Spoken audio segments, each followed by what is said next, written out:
नमस्कार,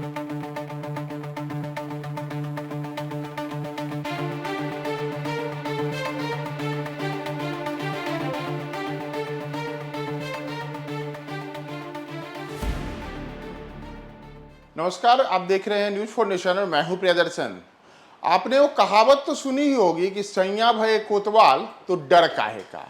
और कुछ कुछ यही हाल इन दिनों बिहार में है, जहां बिहार में सत्तारूढ़ जदयू राजद की सरकार में नीतीश सरकार अपने एक जदयू सांसद पर इस कदर मेहरबान है कि सांसद के बेटे के स्वामित्व वाली कंपनी को 1600 करोड़ रुपए का ठेका दे दिया जाता है, और उसमें भी तमाम नियमों को ताक पर रखकर। जी हाँ, यह सब हुआ है जहानाबाद के जदयू सांसद के बेटे की कंपनी को लेकर के, जिन पर अब आरोप है कि उनकी कंपनी को ठेका देने में तमाम प्रकार के जो नियम थे उन नियमों को ताक पर रख दिया गया। यहाँ तक कि जो पुराना अदालती आदेश था उस आदेश को भी इसमें दरकिनार कर दिया गया, और अब जदयू सांसद के बेटे की कंपनी को 1600 करोड़ रुपए का एक ठेका मिला है, वह भी राज्य में एम्बुलेंस सेवाओं के संचालन को लेकर। दरअसल बिहार की महागठबंधन सरकार ने राज्य में आपात एम्बुलेंस चलाने का 1600 करोड़ रुपए का ठेका अगले 5 साल के लिए एक विवादित कंपनी को दिया है। यह कंपनी जदयू सांसद चंद्रेश्वर प्रसाद चंद्रवंशी के बेटे से जुड़ी है। यहां तक कि इस मामले में कोर्ट के निर्देश को भी अनसुना करने की बात कही गई है, और इन सब को लेकर के एक अंग्रेजी अखबार ने एक बड़ा दावा किया है। अखबार के दावों के अनुसार राज्य में सत्तारूढ़ जनता दल यूनाइटेड के जहानाबाद सांसद चंद्रेश्वर प्रसाद चंद्रवंशी के बेटे को अदालत की चेतावनी के बावजूद 1600 करोड़ रुपए का एम्बुलेंस का ठेका दिया गया है। एम्बुलेंस संचालन का यह जो ठेका बिहार में 102 संख्या वाले आपात एम्बुलेंस सेवा से संबंधित है। रिपोर्ट के अनुसार बिहार की महागठबंधन सरकार ने राज्य में आपात एम्बुलेंस चलाने का ठेका अगले 5 साल के लिए जिस विवादित कंपनी को दिया है, यह सांसद के बेटे से जुड़ी है। रिपोर्ट में दावा किया गया है कि 5 साल के लिए ठेके का नवीनीकरण करने के लिए पटना उच्च न्यायालय की टिप्पणी को भी नजरअंदाज किया गया है, और ऑडिट के विभिन्न अनियमितताओं को भी अनदेखा किया गया है। दरअसल 31 मई को बिहार सरकार ने राज्य में 102 आपात सेवा के तहत चलने वाली 2125 एम्बुलेंस को चलाने का ठेका पशुपतिनाथ डिस्ट्रीब्यूटर्स प्राइवेट लिमिटेड यानी कि पीडीपीएल कंपनी को दिया है।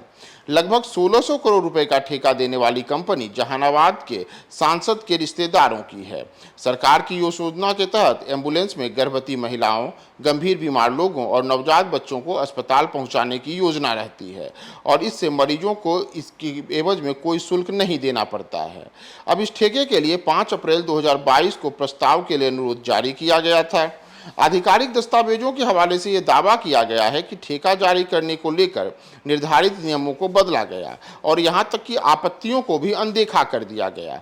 पीडीपीएल के निदेशक सांसद के बेटे सुनील कुमार हैं, और सुनील कुमार की पत्नी नेहा रानी भी इस कंपनी में निदेशक हैं। इसके अतिरिक्त सांसद के बेटे जितेंद्र कुमार की पत्नी मोनालिसा और सांसद के साले योगेंद्र प्रसाद भी कंपनी में निदेशक के पद पर हैं। अखबार के आरोपों के पर किसी भी निदेशक की अब तक कोई टिप्पणी नहीं आई है। दरअसल राज्य में एम्बुलेंस के संचालन के लिए पीडीपीएल को यह ठेका दूसरी बार मिला है। इस बार इस ठेके के लिए पीडीपीएल ने अकेले ही दावेदारी की थी।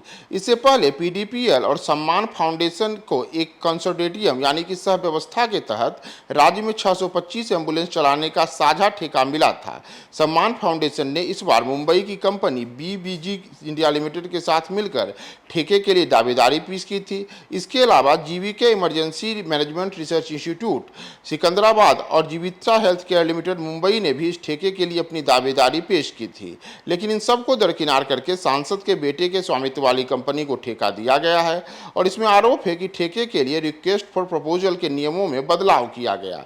रिपोर्ट के अनुसार आरएफपी में कहा गया था कि अगर कोई कंपनी अकेले ही बोली लगा रही है तो उसके पास पिछले 3 सालों में यानी कि वर्ष 2018-19 के बाद से कम 750 एम्बुलेंस के फ्लीट के चलाने का अनुभव हो, और 50 एडवांस लाइफ सपोर्ट एम्बुलेंस के अतिरिक्त अन्य सिस्टम भी मौजूद हों। इसके अतिरिक्त कम से कम 75 सीटों वाला एक कॉल सेंटर हो। इन 3 सालों में पीडीपीएल ने बिहार में अकेले एम्बुलेंस का कभी भी संचालन नहीं किया था, और उसके बाद सिर्फ 50 सीटों वाला एक कॉल सेंटर है, यानी कि इसमें भी नियमों की अनदेखी की गई। ऐसे में जब बिहार में एम्बुलेंस सेवा का प्रबंधन करने वाली स्वास्थ्य विभाग को agency state health society for Bihar ने एडवांस लाइफ सपोर्ट एम्बुलेंस की संख्या 40 और कॉल सेंटरों के में सीटों की संख्या 50 की, तो इससे पीडीपीएल को राहत मिली। यानी कि जो नियमित थे उन नियमों को ही बदल दिया गया, जिसके कि पीडीपीएल को राहत मिल गई। रिपोर्ट में दावा किया गया है कि मई 2022 में आरएफपी में एक और बदलाव किया गया। मूल आरएफपी में कहा गया था कि अंतिम चयन गुणवत्ता और कीमत के आधार पर होगा, लेकिन अनुभव में एजेंसी को काम करने के लिए यह प्रक्रिया अपनाई जाती है। लेकिन बाद में इस पर बदलाव कर इस मापदंड को बदलकर कहा गया कि न्यूनतम खर्च के आधार पर अंतिम चयन होगा। इस बदलाव के साथ सबसे कम बोली लगाने वाले ठेकेदार के लिए रास्ता साफ हो गया और ठेके की इस प्रक्रिया में दस्तावेज लीक करने के आरोप भी लगाए गए। दरअसल राष्ट्रीय जनता दल के 3 विधायकों ने जुलाई 2022 में इस बारे में बिहार के तत्कालीन स्वास्थ्य मंत्री और भाजपा नेता मंगल पांडे को पत्र भी लिखा था, लेकिन इसी बीच बिहार में सत्ता परिवर्तन हो गया। नीतीश कुमार भाजपा से अलग होकर राजद के साथ मिलकर सरकार बना ली और तेजस्वी यादव बिहार के उप मुख्यमंत्री के साथ स्वास्थ्य मंत्री बन गए। अब इस राजनीतिक बदलाव के साथ ही राजद विधायकों की शिकायतें भी ठंडे बस्ते में चली गई है और इस टेंडर प्रक्रिया में अयोग्य घोषित होने के बाद बीबीजी और सम्मान फाउंडेशन ने दिसंबर 2022 में पटना उच्च न्यायालय में टेंडर को चुनौती दी थी। अदालत ने याचिका पर सुनवाई के दौरान कहा था कि चूंकि टेंडर प्रक्रिया शुरू हो चुकी है इसलिए उसे चालू रखा जाए, लेकिन समिति अदालत की अनुमति के बाद कोई निर्णय ले। हालांकि बाद में पटना उच्च न्यायालय ने अपने इस आदेश को वापस ले लिया था। तब सम्मान फाउंडेशन ने सर्वोच्च न्यायालय में याचिका दायर की थी। सर्वोच्च न्यायालय ने पटना उच्च न्यायालय को मामले का समाधान करने के लिए कहा था।